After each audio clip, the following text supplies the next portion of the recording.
Good morning, good afternoon, or good evening, or whenever you will find me. Today I am reading, I know, it's pre-recorded. I'm sorry guys, I forgot to mention that yesterday. A Journey Through Genesis. And we are on day 32, Genesis 32. Let's see what Jacob's up to today. Jacob went on his way, and the angels of God met him. And when Jacob saw them, he said, "This is God's camp." So he called that place Mahanaim. Jacob sent messengers before him to his brother Esau in the land of Seir and the country of Edom, instructing them, "This you shall say to my lord Esau, thus says your servant Jacob, I have lived with Laban as an alien and stayed until now. And I have oxen, donkeys, flocks, male and female slaves. I have set to tell my lord, in order that I might find favor in your sight." The messengers returned to Jacob, saying, "We came to your brother Esau, and he is coming to meet you, and 400 men are with him."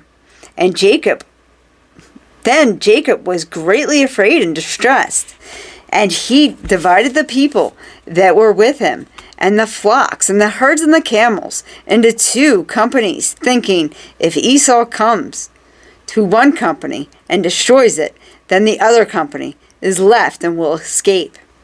And Jacob said, "O God of my father Abraham, and God of my father Isaac, O Lord, who said to me, return to your country and your kindred, and I will do you good.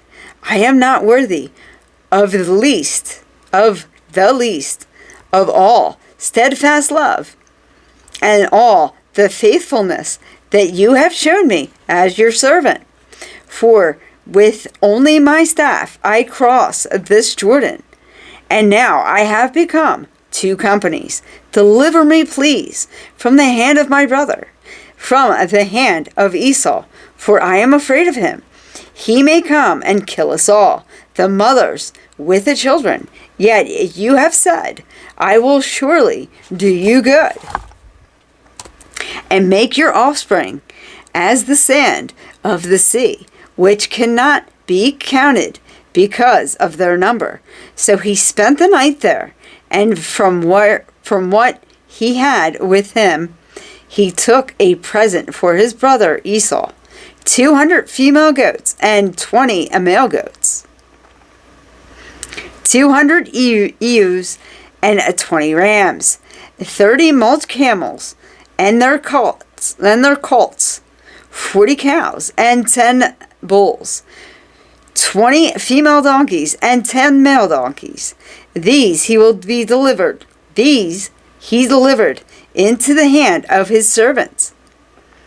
Every drove by itself, and said to his servants, "Pass on ahead of me, and put space between drove and drove." He instructed the foremost, "When Esau, my brother, meets you, and asks you to whom you belong, where are you going, and to whose are the head of you?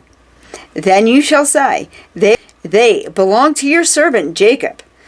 They are a present sent to my lord Esau, and moreover, he is behind us."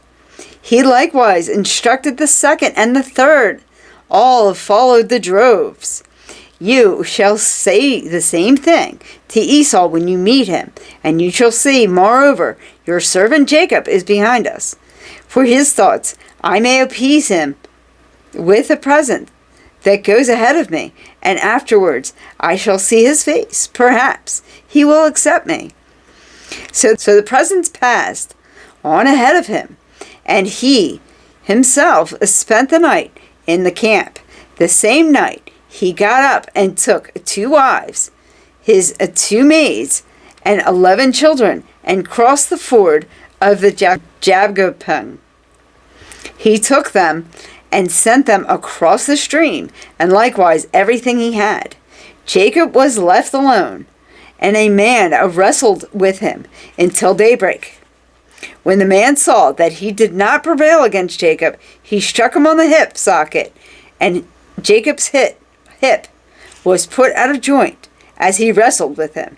Then he said, "Let me go, for the day is breaking." But Jacob said, "I will not let you go unless you bless me." So when he said, "What is your name?" he said, "Jacob." Then the man said, "You shall no longer be called Jacob, but Israel, for you have striven with God and with humans, and have prevailed." Then Jacob asked him, "Please tell me your name." But he said, "Why is it that you ask my name?" And there he blessed him. So Jacob called the place Peniel, saying, "For I have seen God face to face, and yet my life was preserved." The sun rose upon him as he paused in Peniel, limping because of his hip. Therefore, to this day, Israelites do not eat the thigh muscle that is on the hip socket, because he struck Jacob on the hip socket at the thigh muscle. Our reflection is by Reverend Dr. Gregory Mobley. As noted in the commentary of Genesis 31, Jacob's life is framed by struggles with three characters. His brother, his uncle Laban, are two. The third is demonstrated in the haunting scene of Genesis 32. It's God. Having reconciled his rivalry with Laban in the preceding chapter, the first 2/3 of Genesis 32 concerned Jacob's fearful preparations for an encounter with Esau, the brother who he had cheated out of a birthright and a blessing.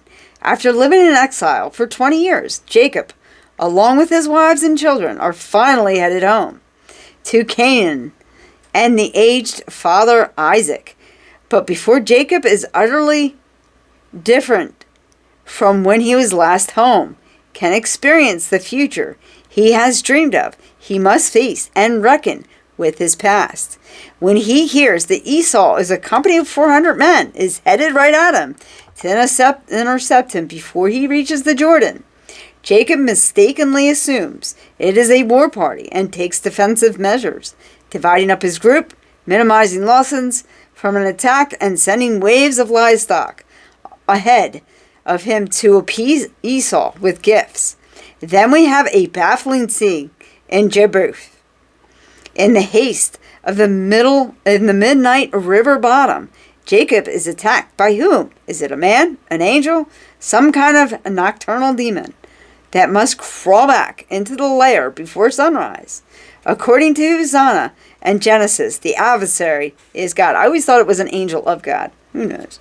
Here we have the Bible portraying of heroism. Jacob, being called Israel himself, triumphs, not because he is strong, wiser, or righteous in his opponent, but because of the spiritual tenacity.